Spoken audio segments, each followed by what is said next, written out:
Hello guys, welcome in my class.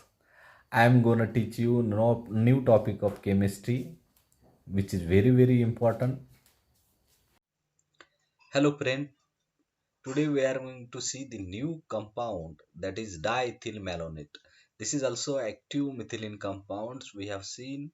This is this is the compound where a methylene group is present in between two carbonyl groups, that means electron withdrawing group, and this is also known as the active methylene compound.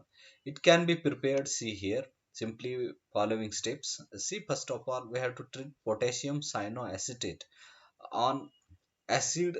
Acidic hydrolysis give malonic acid, which on further esterification give ethyl alcohol to ethyl alcohol gives diethyl malonate. It occurs in the following step. First of all, see what we have to treat. Potassium cyanoacetate is prepared from acetic acid. This acetic acid, when treated with chlorine in the presence of phosphorus, there is formation of chloroacetic acid, which on treatment with potassium carbonate, there is formation of potassium salt of chloroacetate, which on treatment with potassium cyanide, there is formation of potassium cyanoacetate. This potassium cyanoacetate on hydrolysis, particularly acid hydrolysis, gives malonic acid. This malonic acid on esterification uh, gives ethyl alcohol, which gives diethyl malonate one. So in this way there is formation of the diethyl malonate simply by treating this malonic acid with ethyl alcohol. So such a simple preparative method is there. Now let us come towards the synthetic application of malonic ester one. So this here again same type of applications are there as far as malonic ester is concerned. Synthesis of alkyl derivatives, which we have seen in case of acetoacetic ester, here also same type of method is there. We have to treat this diethyl malonate with sodium methoxide to form carbanion ion. This carbanion ion on treating with the alkyl halide, for example methyl iodide, there is formation of monoalkyl derivatives. If you are interested to prepare dialkyl derivative, again treat it with sodium methoxide to form the carbanion ion, and after treating with methyl iodide there is formation of dialkyl derivatives or dimethyl derivatives. So in this way that can be prepared.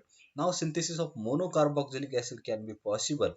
So in monocarboxylic acid again we have to treat with the sodium methoxide and methyl iodide to form the methyl monoalkyl derivatives or methyl aceto methyl malonic ester, which on again treating with the another molecule of methyl iodide in the presence of sodium methoxide, there is formation of dialkyl derivatives, which on acid hydrolysis there is formation of acid one. After decarboxylation there is formation of the monocarboxylic acid, that is isobutyric acid one.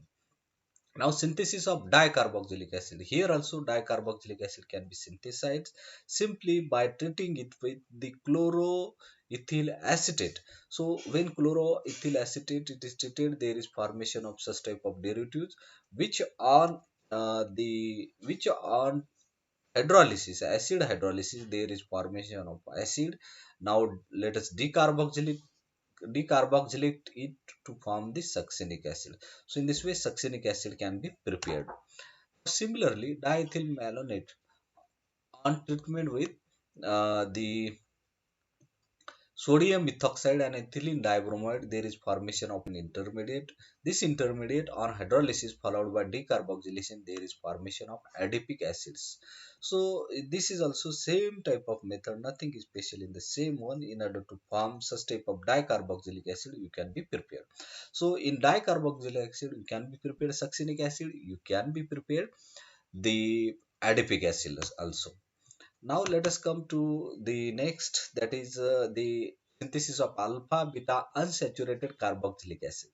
So diethyl malonate on condensation with benzaldehyde give the condensed product, which on further hydrolysis followed by decarboxylation you will have the alpha beta unsaturated acid, that means cinnamic acid. Such a simple preparative method is there. See here benzaldehyde is treated with dimethyl malonate to form this type of compound, which are on hydrolysis, acid hydrolysis, there is formation of acid and which on decarboxylation simply by there is formation of alpha beta unsaturated carboxylic acid. Now let us come towards the next preparation, that is synthesis of glycine. This is very important preparative method as far as diethyl malonate is concerned.